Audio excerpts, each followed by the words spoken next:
Flat Earth Clues, Part 3, The Map Makers. This is part of a series of clues that can help you get your head around both the design of the flat Earth system we live in and who has been involved in the deception to hide it from you.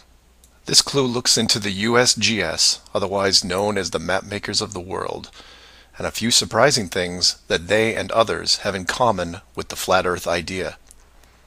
All the reference links are provided in the description below, and I encourage you to check them out. For those of you outside the United States, USGS stands for United States Geological Survey, a scientific branch of the U.S. government. Formed in 1879, and with the help of the ever-expanding American Empire, they quickly became the premier map makers of the known world. Currently, they have around 9,000 employees and an annual budget of over $1 billion a year. They also have extensive science departments covering biology, geography, geology, hydrology, and many programs tied to them. Their motto since the 1990s has been "Science for a Changing World," and I'm going to show you how true that really is. What does this large, really boring government group have to do with the flat Earth? To understand that, you have to look into their origins, which is in geography. To do this, you'll need to open another page that specializes in maps. The maps you see in this video are from Wikipedia, but there are others you can reference as well. The wiki list of map projections isn't much to look at as a whole, although there are a number of interesting takes on the world view. Not only do they have just about every perspective when it comes to the land we live on, but some detailed information on where the map originated, including name type, the origin or creator, and the year the map perspective was proposed. Now, some of these will be very familiar, especially the ones that you would see on your classroom wall. There are a number of variations here, but the one that has been debated on recently would be this one, the Gauls-Peters, which accurately shows the size difference between the continents, the most obvious clue being that the white continent of Greenland is actually tiny compared to Africa. But I digress. If you keep going down through all the different shapes, you'll get into circular maps, but only one of these is a top-down perspective that shows the continents in the center, surrounded by an unbroken ring of ice. In Wiki, it's called the azimuthal equidistant, and just to make it easier, I'm going to abbreviate and call it AE for short. Why is this map so interesting? Well, if you're looking at the Wiki page, you'll spot a few reasons. The first is that in the notes section of the map, and I quote, "Used by the USGS in the National Atlas of the United States." It also mentions that it is used as the emblem of the United Nations. Of all the maps on this screen, it is the only one that references a group of any kind.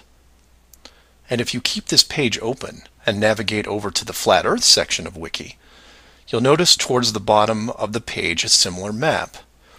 I've referenced it here, and you can tell quite easily it's identical, but not referenced or linked as the AE model.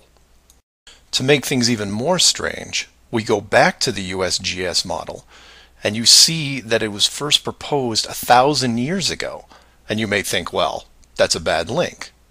So you compare it with the person who proposed it, and you get this guy, Al-Biruni. Who was Al-Biruni?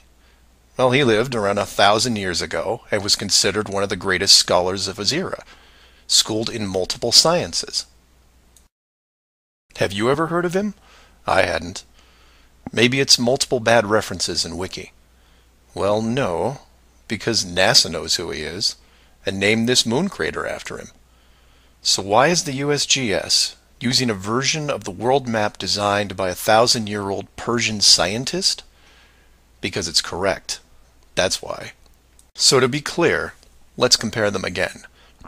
The United Nations flag, the USGS official map of the Earth, and the Flat Earth model. All identical, but one isn't recognized and instead ridiculed as an outdated look at the world. And this is one of those political quandaries that the authority gets stuck in. The short version is this. The government is on the same page as the flat Earth, but they can't admit it, even in confidence. We know the Earth isn't flat, they say, but it really is. We know you use the same map as we do, but ours is just an image. And anyone who says differently is obviously crazy. It makes you wonder how long the USGS has been using that model as an official reference. The United Nations started using it for their logos in 1945, and then made some final adjustments in 1947.